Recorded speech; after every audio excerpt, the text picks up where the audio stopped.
Hi, everyone. Welcome to the book club. And today we're continuing on from Your Faith is Your Fortune. It is the 8th lesson today. Now we're going to start, for those of you that have got the book, we're in the chapter I Am He, and we're about 3 pages in. And I'm just going to start roughly from where we left off last week. Now, change your concept of yourself and you will automatically change the world in which you live.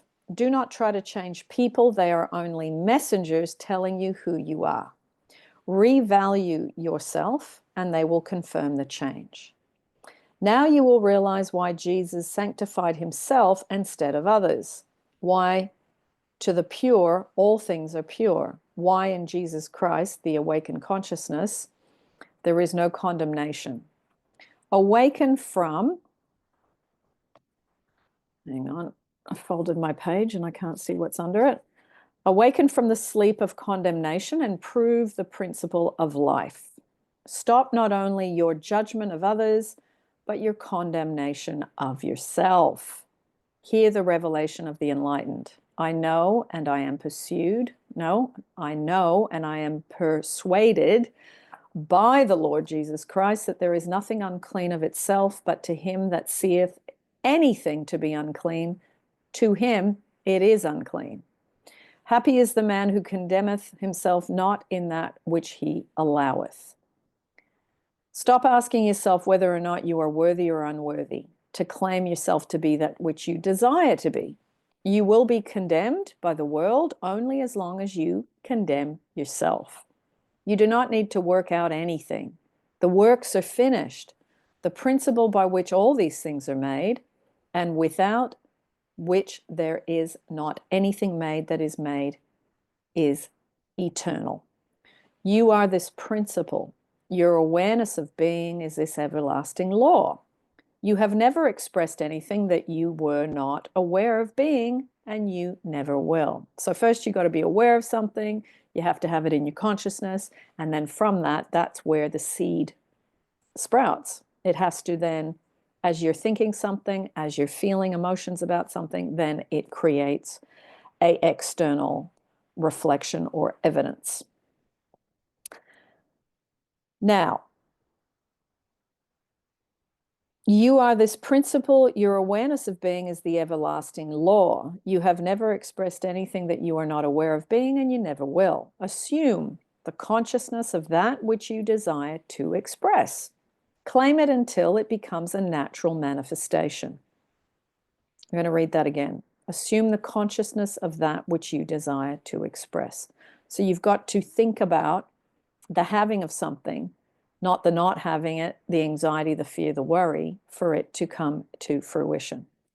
Claim it until it becomes a natural manifestation. Feel it and live within that feeling until you make it your nature.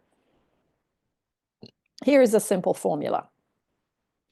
Take your attention from your present concept of yourself and place it on that ideal of yours, the ideal you had heretofore thought beyond your reach. Claim yourself to be your ideal, not as something that you will be in time, but that which you are in the immediate present. And that's the thing. It's bringing things into the here and now. You don't say, I'm going to be loved later. You said, you put it into present tense. I am love. I am wealthy. I am.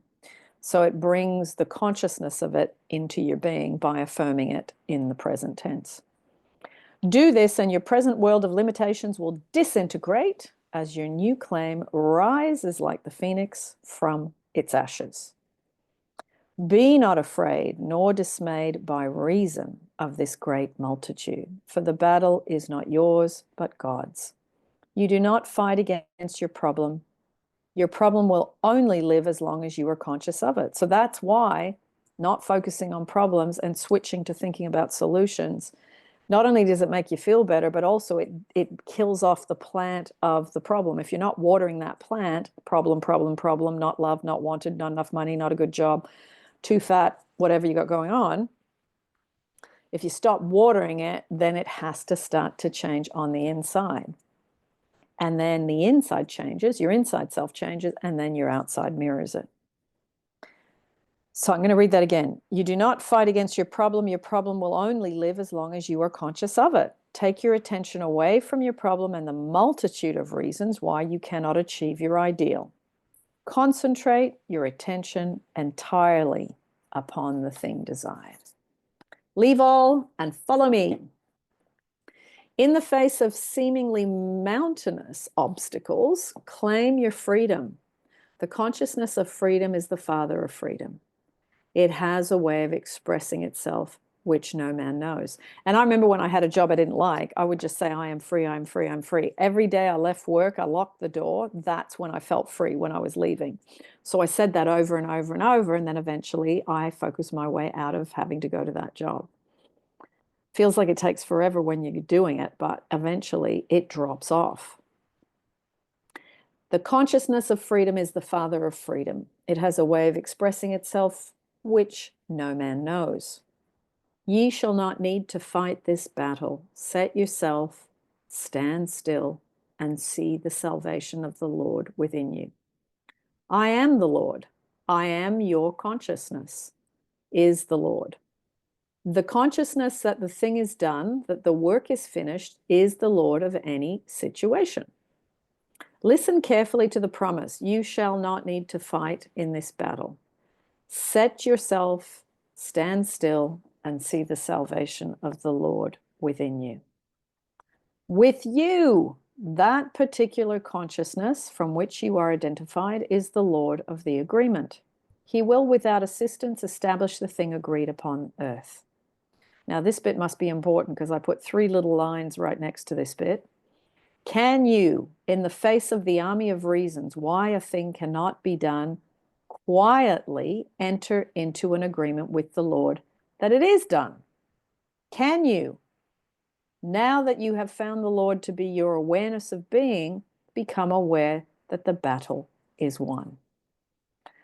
Can you, no matter how near and threatening the enemy seems to be, continue in your confidence, stand still, knowing that the victory is yours? If you can, you will see the salvation of the Lord.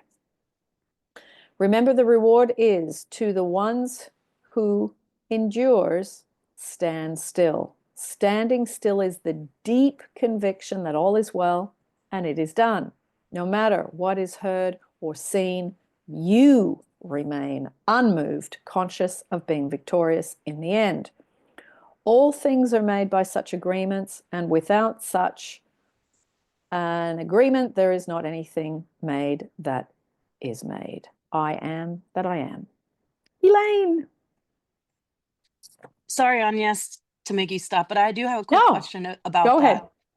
So is this the same thing as him saying, so once you have that desire, keep it to yourself and just stand still in that like conviction, that belief that it will come true and not to Yeah, tell anybody?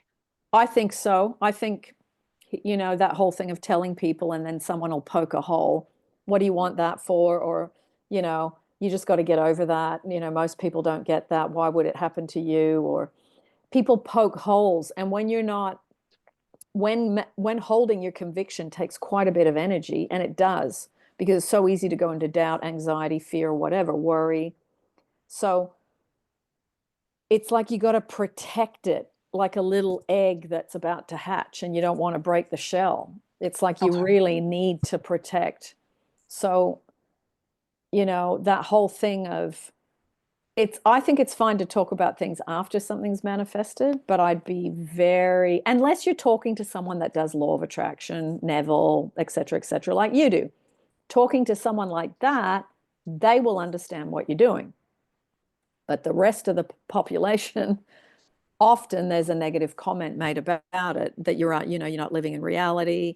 Why are you even doing that? You're playing around with things that, that aren't real or whatever. So unless some people that are reading, obviously a lot of this stuff comes from the Bible. There might be people that read the Bible that would understand it, or read another spiritual text that they understand these concepts. But yeah, really choose who you speak to about stuff, because you can definitely drop yourself lower in your conviction rather than lifting yourself up if someone starts to poke holes in it and then you get deflated. Then not only are you trying to raise up your conviction, which takes enough focus and energy, but then you have to try and then get those thoughts of what they said out of your head. So you got two jobs to do.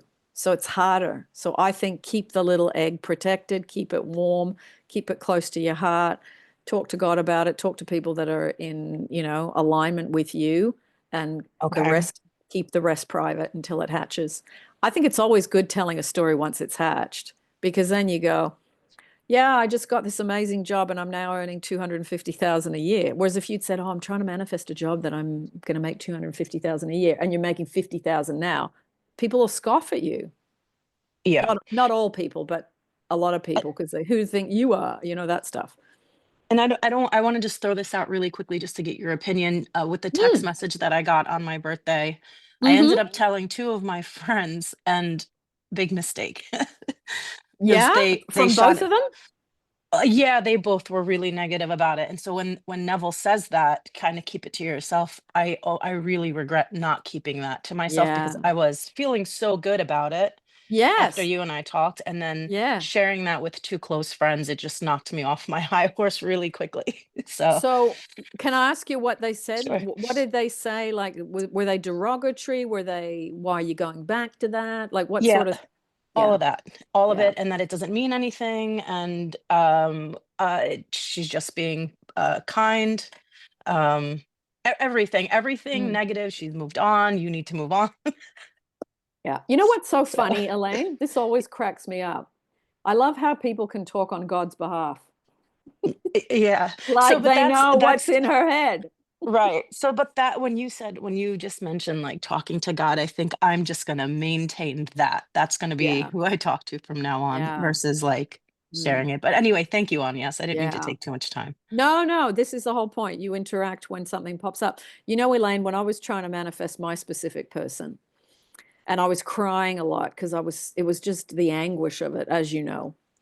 And, some of my friends said, why are you trying to manifest some guy that's in another country? Why don't you just manifest someone that's here in Sydney, Australia? And I thought, because I haven't found someone in Sydney, Australia, because I've actually tried to connect with people and I haven't found the type of person that I want. Mm, So, and it's not as if I didn't give it, I didn't give it 5 minutes. I gave it like a year or whatever, or 2 years or whatever. So I was like, oh, okay. And now I can say to you, Elaine, who got the last laugh? Me. I'm happy for you. No, that's great. Can I Yeah. ask a personal question? You don't have to Yes. answer, but so I Mm. do know part of the story where he said, "That's it, it's over. You're not the one Hmm. for me." How Yeah. long between that and then reuniting with him did it take? Oh, when he kept saying to me, you're not for me, you're not for me. Yeah, yeah. Well, I think if I remember correctly, I mean, it's like we were so drawn to each other, but then we'd end up with these explosive dramas and I think it was the frustration, the annoyance, the you not being here. Is this ever going to work? Are we idiots? Why did we even start this? All this stuff. And probably I would say a year of Okay, to get it, like it was already in motion, but I think it stabilized probably around the year mark, because I had okay. to stabilize. I was up and down like a yo-yo with my self-love. I really was. And, you know, I'm just going to put a light on in this room because it's getting dark outside. Yeah, I think it was um, my lack of stability within myself, created a lack of stability within the dynamic with us, you see. But the thing is, it's also that the other person has to be in agreement with wanting to be with you as well. Like, I don't think people are puppets. I've heard people say, on YouTube, oh, they're just a puppet and and I thought, the person's not a puppet. They think for themselves and they're here because they want to be here, because they've Right. accepted what I've sent. They've accepted it. So I projected it out. I stabilized my self-love. I stopped looking to him for love. I started working on getting more grounded, just more, like the reduction of anxiety, the reduction of fear of loss, the reduction of this isn't going to work out, and being more, you know what, I'm going to put this, people are always saying, oh, we are God, we are God. Yeah, okay. But I don't think we're the all-knowing, all-being God. We're little pieces of God floating around on earth. We're part of the mothership, but we're not, we're not the whole. We don't have the view of life that God has, source has, infinite intelligence, universe, whatever word you use. We just don't have that. This is a system that created the animal kingdom, the nature, all these things. We don't know how all that runs. Like, we can see the evidence of it, but we don't know how it all got put together. We don't have that level of. So relationships are the same. It's another system that we don't understand how to love. And we have to learn that system to release ourselves from the anguish. So that learning stabilized me more over time. And as that self-love became the grounding of it, the relationship started to show me the evidence of that it was working. Okay, thank you so much. No problem. Okay, where are we? Leave all and follow me. In the face of seemingly mountainous obstacles, claim your freedom. Oh no, hang on, I've jumped too far back. Can you, in the face of the army of reasons why a thing cannot be done, quietly enter into an agreement with the Lord that it is done? I'm reading this again because this was the important part.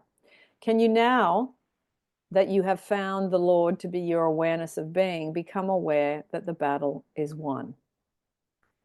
So while you're feeling defeated, while you're feeling unloved, unwanted, insecure, can you start to feel that you've won your battle internally? And that takes practice, because it's so easy to do what we all do, which is to be negative and go, I'm exhausted, I'm defeated, I give up, all of that. So can you, no matter how near and threatening the enemy seems to be, continue in your confidence, stand still, know that the victory is yours? If you can, you will see the salvation of the Lord. Remember, the reward is to the one that endures. Stand still is the deep conviction that all is well, it is done. No matter what is heard or seen, you remain unmoved, conscious of being victorious in the end. And that helps you to get into a relaxed state, because you got to learn to go from feeling anxious to relaxed, from wanting to make something happen to just letting go, from letting go of fear of abandonment, fear of loss, or what if this isn't going to work? All of that creates suffering, anguish, inadequacy, not good enoughness, all these things. You're having to let go of all those things and move into, I'm relaxed, I'm secure, no matter what happens, it's all going to work out. And you practice your breathing, because we get very shallow in our breathing when we're stressed or when we feel anxious. We get really shallow in our breathing. So the whole point is to do the exact opposite that you do when you're feeling those negative emotions. You got to shift over. If I had my relationship, if I had a lot of money, if I had an amazing job, if I felt free, if I lived exactly where I wanted to live, and money was no object, I would feel relaxed. I would feel calm. I would feel peace. I would feel joy. I would be in a state of, oh, I love my life. You got to slice that out and do it now. That's the emotions that attract the end result. And that's what Neville talks about changing states. You're changing from an insecure state to a secure state, from a state of no faith to having faith, from a state of feeling unloved to feeling loved, from feeling poor to feeling wealthy, whatever it is that you're working on. That's the jump. Once you make that jump and you're consistent, then the external shows you that you've done it and the evidence of it. Now, all that is required of you who seek a change is to rise to a level of that which you desire without dwelling upon the manner of expression. Now, that's the thing that we as humans find difficult. how's it going to happen? When's it going to happen? We're sitting there going like this, you know? So it's letting go of how and when, because that is Source's department. It's not ours. All that is required of you who seek a change is to rise to a level of that which you desire without dwelling upon the manner of expression. Record that it is done by feeling the naturalness of being it. Here's an analogy that might help you to see this mystery. Suppose you entered a motion picture theater just as the feature picture came to its end. All you saw of the picture was the happy ending. Because you wanted to see the entire story, you waited for it to unfold again. With the anticlimactic sequence, the hero is displayed as accused, surrounded by false evidence, and all that goes to wring tears from the audience. But you, secure in the knowledge of the ending, remain calm with the understanding that regardless of the seeming direction of the picture, the ending has already been defined.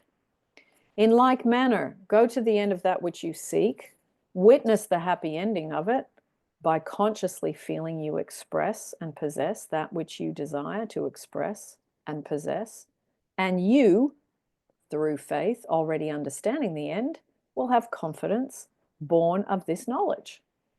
This knowledge will sustain you through the necessary interval of time that it takes the picture to unfold. Ask no help of man. Feel it is done by consciously claiming yourself to be that now, that which as man you hope to be. So that's the end of that chapter. I think that last bit of that chapter was probably the best bit. Oh, I'm just going to put the hot water bottle on me. It's a bit cold here. So we're on the chapter, Thy Will Be Done. Not my will, but thine be done.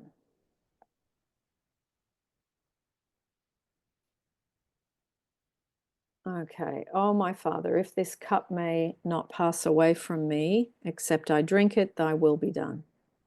Nevertheless, not what I will, but what realization that I can of myself do nothing. The Father within me, he doeth the work. I can of my own self do nothing. As I hear, I judge, and my judgment is just, because I seek not mine own will, but the will of the Father, which hath sent me. Believeth thou not that I am in the Father, and the Father in me? The words that I speak unto you, I speak not for myself, but of the Father that dwelleth in me. He doeth the works. When man wills, he attempts to make something which does not now exist appear in space and time.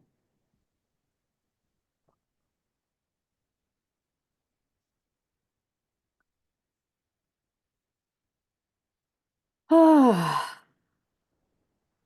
Okay. Too often we are not aware of that which we are really doing.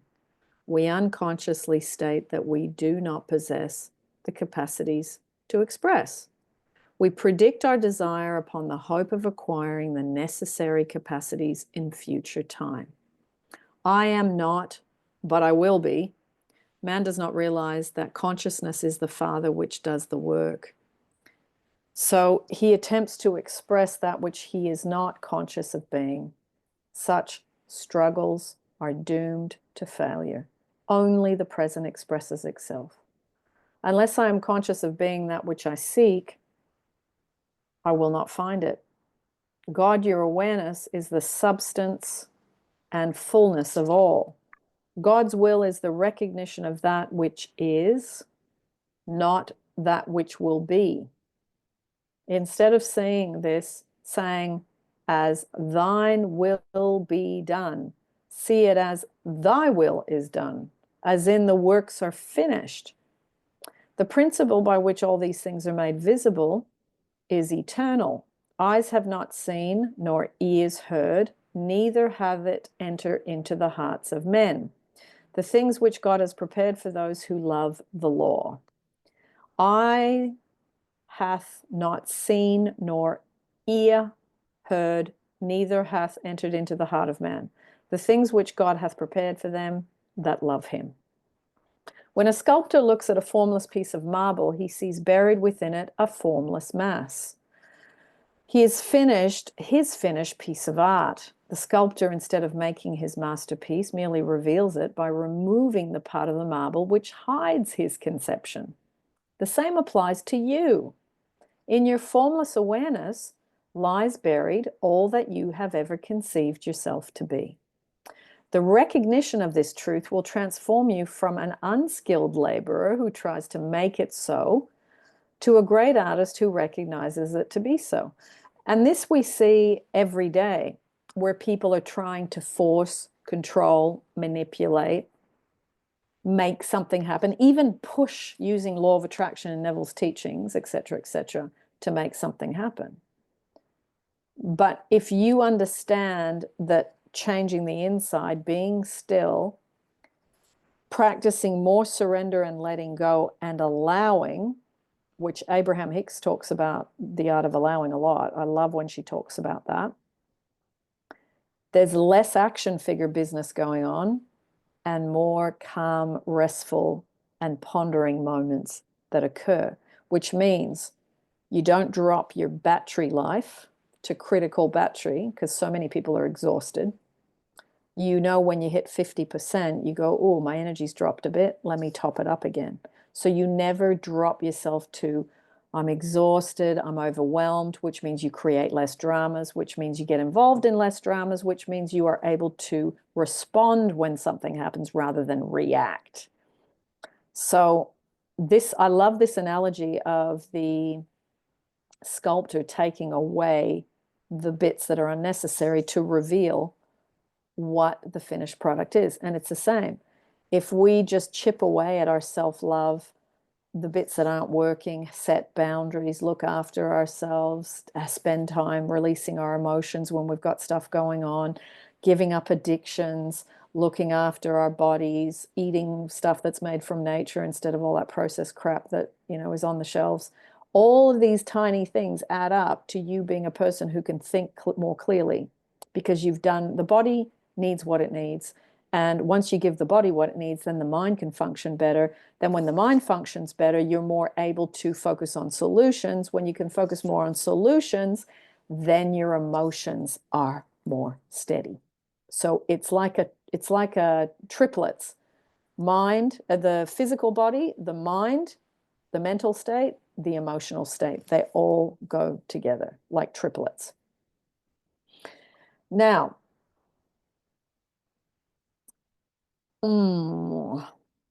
let's go back to where I was.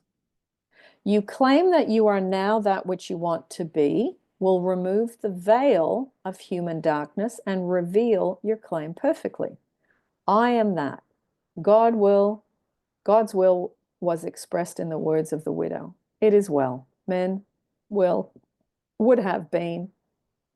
It will be well. To state I shall be well is to still say I am ill.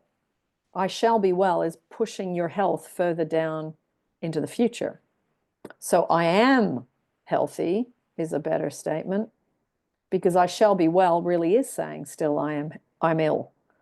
God the eternal now is not mocked by words or vain repetition. God continually personifies that which is. Thus, the resignation of Jesus, who made himself equal with God, was turning from the recognition of lack, which the future indicates, with I shall be, to the recognition of supplying by claiming.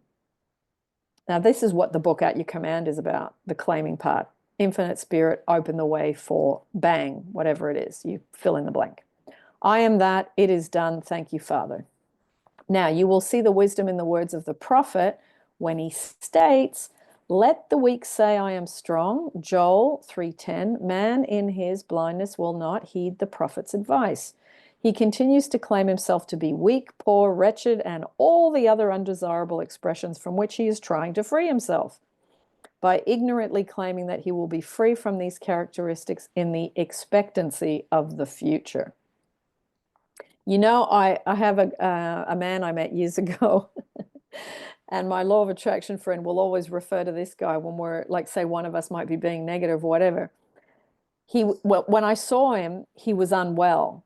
I didn't see him for 6 or 8 months. When I saw him then, he was even sicker.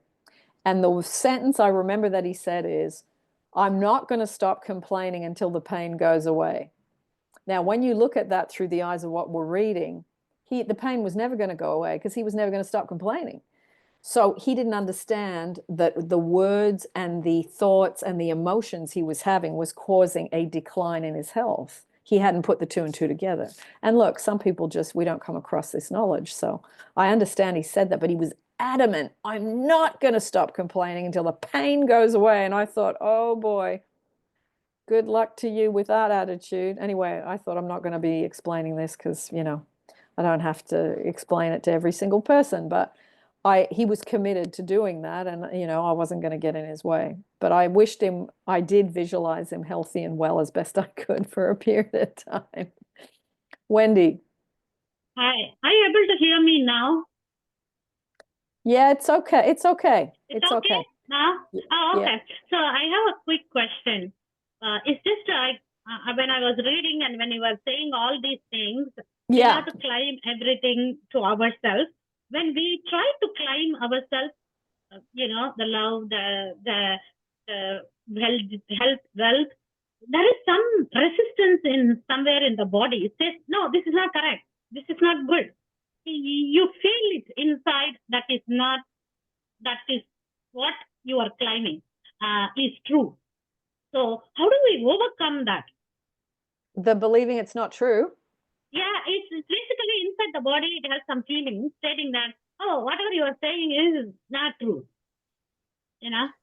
Well, I think, Wendy, that's normal when you make statements about things you haven't got and that you would like. You know, like I am a millionaire, or I am super fit and I've got the perfect body. You know, like if you're saying certain things and you're not those things, you are going to get the peanut gallery having a complaint about what you're saying. But that's normal because you don't believe something. It takes time to believe it. Okay. You have to go, I think there's a transition between saying something that you don't believe, like say, I am a millionaire or I have the perfect body. Your head goes, well, you're not a millionaire, and your body, you know, you got a fat backside. You know, like your body will give you evidence that it's not true. Like your mind will go, no, it's not. This is what's going on. This is what, it's like it's always got a comment. It's like a little parrot. It just has to comment. But don't worry, that's normal. It's just a transition. It's just a transition. Did you want to say anything else? No, you've dropped out, Wendy, for some reason. Okay, I'm going to keep reading. Actually, does anyone feel like reading? Anybody got the book and they want to read a little bit? Thank you, Agnes. I don't know. My Bluetooth today is making me really hard. Yeah, it just dropped out. No problem. No problem. No problem, Wendy. Thank you. Okay, well, I will keep reading. I will keep reading. Where are we up to? I am that. It is done. Thank you, Father. Now you will see the wisdom in the words of the prophet when he states, let the weak say, I am strong. Man is his blindness and will not heed the prophet's advice. He continues to claim himself to be weak, poor, wretched, and all other undesirable expressions from which he's trying to free himself by ignorantly claiming that he will be free from these characteristics in the expectancy of the future. Such thoughts thwart the one law that can ever free him. There's only one door through which that which you seek can enter the world, and it's the I am door.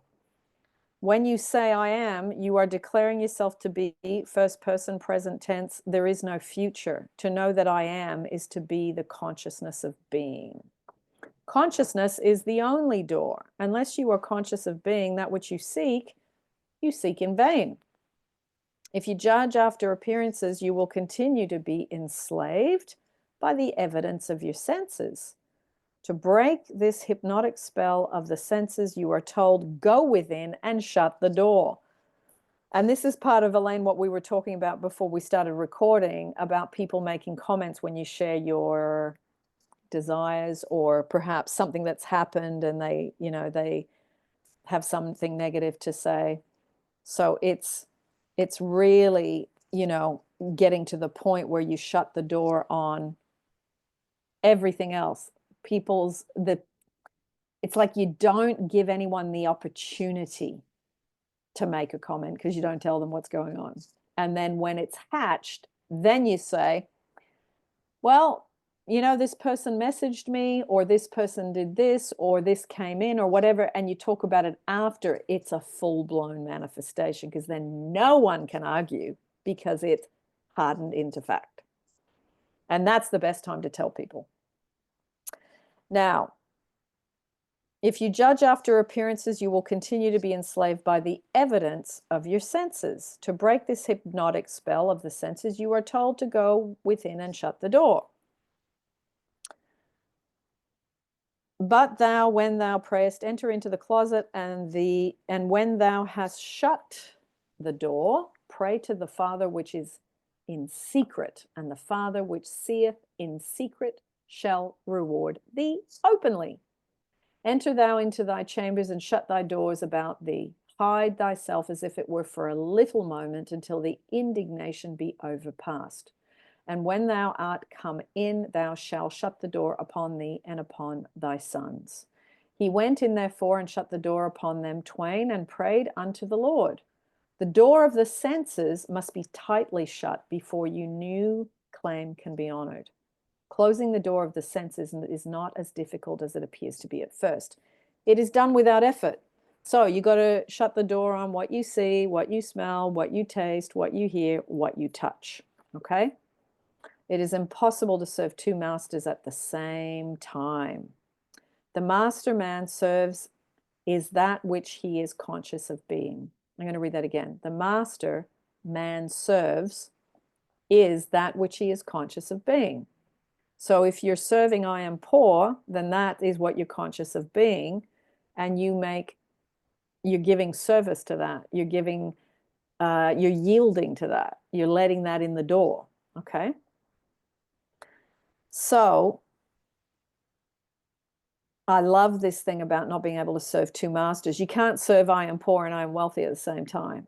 You can't serve I'm unloved and I am loved at the same time. The master man serves is that which he is conscious of being. I am Lord and master of that which I am conscious of being. It is no effort for me to conjure poverty if I am conscious of being poor. My servant, poverty, is compelled to follow me, consciousness of poverty, as long as I am conscious of being poor. So it follows you around. The unloved experiences follow you around. The poor experiences follow you around. The having a job you dislike and never being able to do a job that you love is following you around. So you got to stop watering that plant. Instead of fighting against the evidence of the senses, you claim yourself to be that which you desire to be. So it doesn't matter what's going on out there. You claim yourself to be. You got to shut down. Basically, you got to shut down your head, because that's where all the senses are. Shut it down and claim yourself to be, I am loved. I am successful. I am healthy. I am 65 kilos, whatever it is you want to be. And you keep at it. And it doesn't matter how your belief system still tries to tell you you are not those things. Eventually, it will shut up once you get good at it. As your attention is placed on this claim, the doors of the senses automatically close against your former master, that which you were conscious of being, meaning all those things you don't want.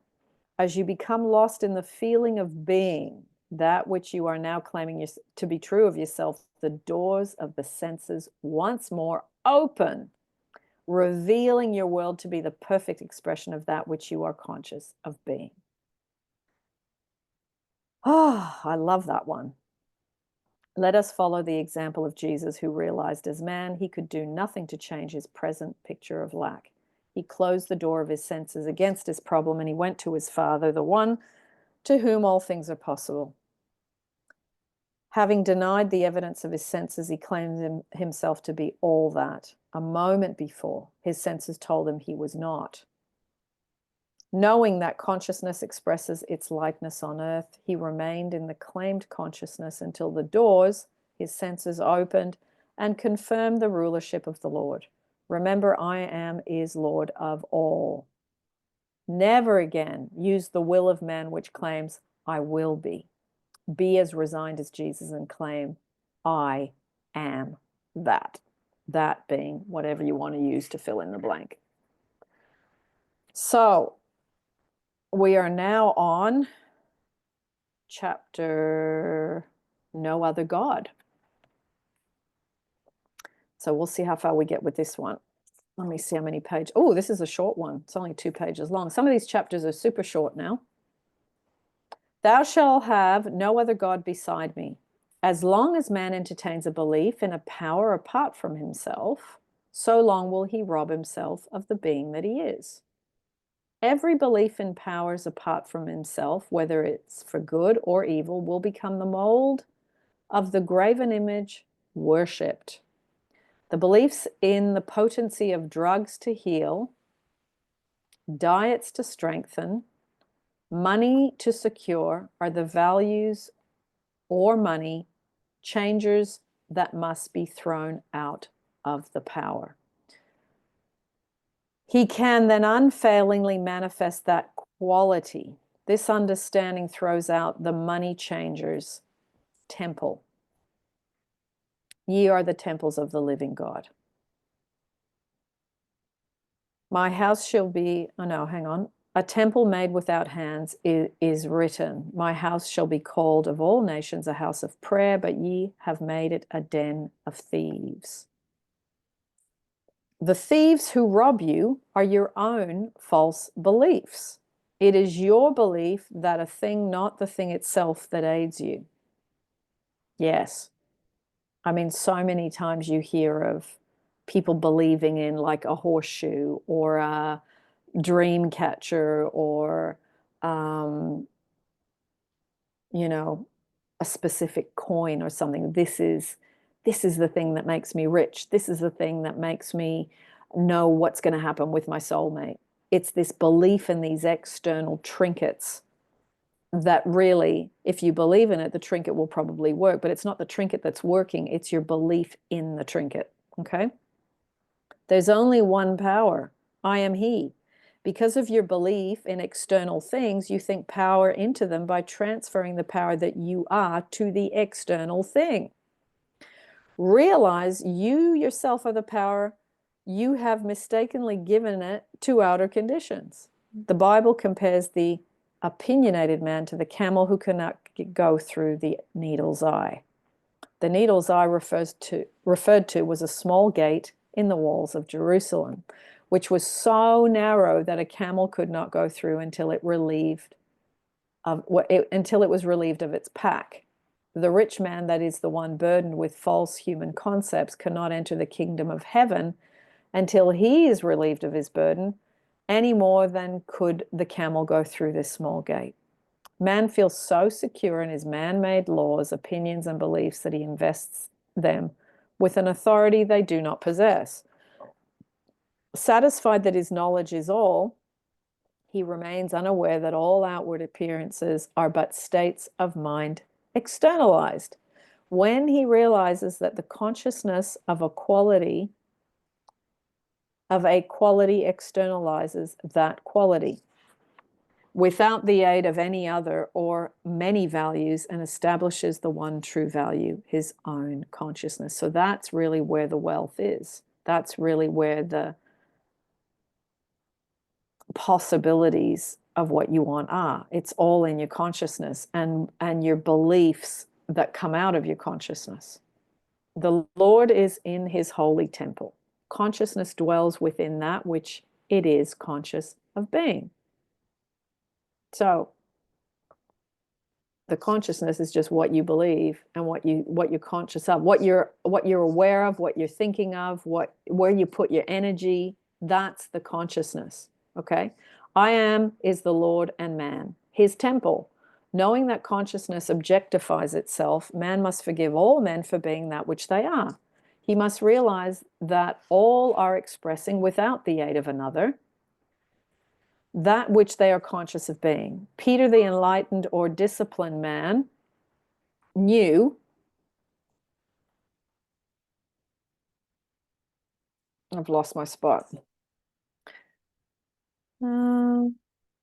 Disciplined man knew that a change of consciousness would produce a change of expression. Instead of sympathizing with the beggars of life at the temple gate, he declared, "Silver and gold I have none for thee, but such as I have, the consciousness of freedom, give I unto thee. Stir up the gift within you. Wherefore I put thee in remembrance that thou stir up the gift of God which is in thee. Stop begging and claim yourself to be that which you decide to be. Do this, and you too will jump from your crippled world into the world of freedom, singing praises to the Lord. I am. Far greater is he that is in you, that he that is in the world." Wendy. Actually, when he says forgive everyone, this is where our Ho'oponopono prayer comes, that meditation comes in, because it is what will forgive and forget everything. Yeah. Without forgetting, there is no forgiveness, right? But it is hard to forget, right? And It's hard to what? Forget the things that happened, right? Yeah. It is hard to forget. We say that we are forgiving without forgetting. Yeah, I mean, some things are very difficult to forget. But I do think the more you understand that forgiveness is for you, it's not for the other person so much. It's so you don't carry around negative emotion. I think that makes forgiveness much easier. Good point. Thank you. Yes. Yeah. Yeah, I struggled with that a lot, Wendy, trying to forgive certain people that did certain things. So it was like, well, hang on, I got to understand this better. So once you understand you're forgiving so that you don't carry that poison in your body, which is resentment and unforgiveness, then you are more willing to forgive because you know it's for you. Yes. Yeah. That's where, practicing Ho'oponopono every day helps to clean up all the residue. Yeah, it's really good, isn't it? It's really good. It's really good. And you were telling that in one of your interviews that you have been saying till now the forgiveness prayer every day, and I adopted that for at least half an hour. In the shower, I gave my gratitude, and after shower, forgiveness. That's what I make sure my routine is, so that those half an hour is well worth the time spent on things. And also, I think, Wendy, the morning is a time where your mind just decides it does what it wants. So it's better to give it a job to do. Right. That's true. That's hardest part. As soon as you get up, that old negative thing shoots up. Yeah. And I think being negative in the morning is quite common. So you just go, okay, well, I know that about myself. And therefore, let me put something in place so I don't allow my brain, my mind, to do that to me every morning anymore. I'm going to give you a job. Staying with the routine is helpful as well. Yeah, very, very, yes. Thank you. Thank you. Pleasure. Elaine, go ahead. Quick question, Agnes. So you mentioned like forgiving yourself so you don't carry that poison in your body and it's more for you. Let's say I was the one, I did something to you, Agnes. I said something to hurt your feelings. But this was a year ago and I did the best that I could with what I had back then. And then I realized I have to forgive myself for that. The question is, do you believe that the person also feels that energy when you do release it, when you forgive yourself?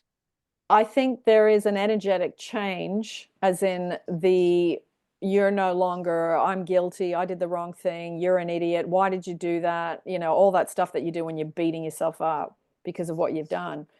Once you make a decision to no longer do that to yourself and go, part of my self-love is to let this go. I did the best I could. I didn't know then what I know now. So I'm going to ask God to help me to forgive myself. I think when that energy shifts, what goes out towards them is different. Because Okay. when you feel like you've done something wrong, you feel usually guilty, you feel remorse, and remorse and guilt seek punishment. So usually you get punished for certain things. It might be through that person, it might be through somebody else. So you don't want that to happen, obviously. But you go, okay, I know that as I forgive myself, that I'm human, I'm learning, I'm doing the best I can. And the fact that I feel guilty tells me I've got a good, I mean, some people do stuff and they couldn't give a rat's ass, they don't care. So they don't feel the remorse. They don't feel that they need to forgive themselves.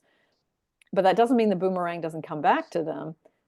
It's just a different one. It's the boomerang of, I can't remember what it's called. Well, it's really cause and effect. It's the law of cause and effect. What you do comes back to you. In Australia, we've got the Aboriginals use a boomerang. You throw it, but what it does is it woof, woof, woof, and it comes back to you. So if you can say, you know what, now I know better, I can do better, I'm going to forgive myself, then your energy towards this person, it changes the playing field. It rebalances. And often what I have seen in the years of doing coaching, when someone forgives themselves, often the other person comes back and says, I was thinking about everything, and I just want us to be okay, and I hope we can put the past behind us. And you can hear that they forgive you, whether they say it in words or whether it's just their actions towards you. There is a type of reconciliation. Thank you so much. Which is wonderful when you really love someone. Yeah. Okay. So I'm going to read a little bit more, and yeah, we've made some headway today. Where was I? Somewhere around here. The Lord is his holy temple. Consciousness dwells within that which it is conscious of being. I am the Lord is the Lord and man, his temple. Knowing that his consciousness objectifies himself, man must forgive all men for being that which they are. He must realize that all are expressing without the aid of another that which they are conscious of being. Peter, the enlightened or disciplined man, knew that a change of consciousness would produce a change of expression.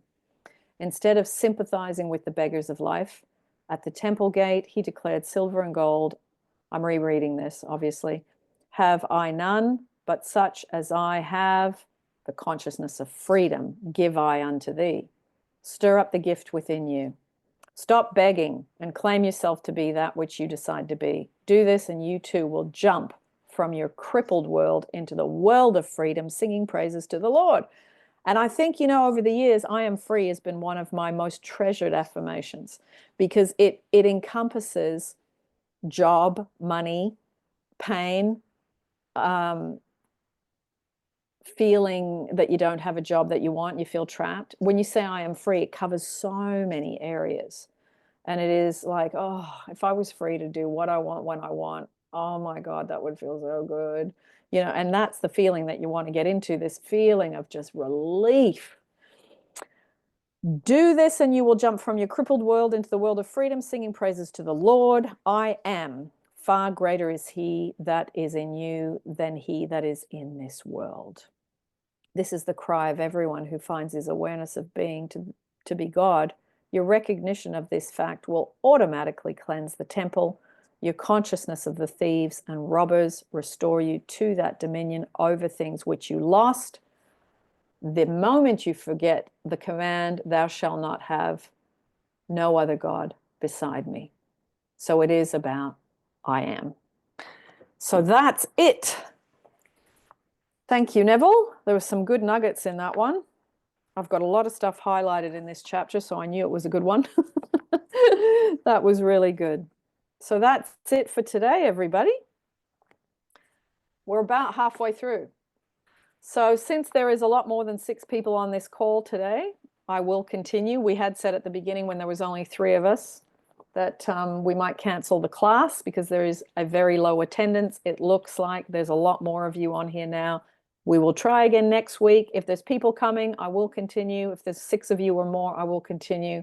If it drops below that, then we will shut down. So thank you to those of you that have come and those of you that are slowly and steadily reading this book, because it's not the easiest book of Neville's to read. It really isn't. So I do understand people's hesitation to read it and to learn, because it has got a lot of, it's very wordy. I mean, Neville is very wordy anyway, but some of his books are easier to understand than others. This, in my opinion, is one of the more difficult ones. So feel free to unmute yourself to say bye. And I will upload this in the next few days if you want to watch the replay, those of you that popped in a bit later. Thank you. Thank I really appreciate it. Thank you. Thank you, Agnes. Thanks, Bye. everybody. See you soon. Lots of love.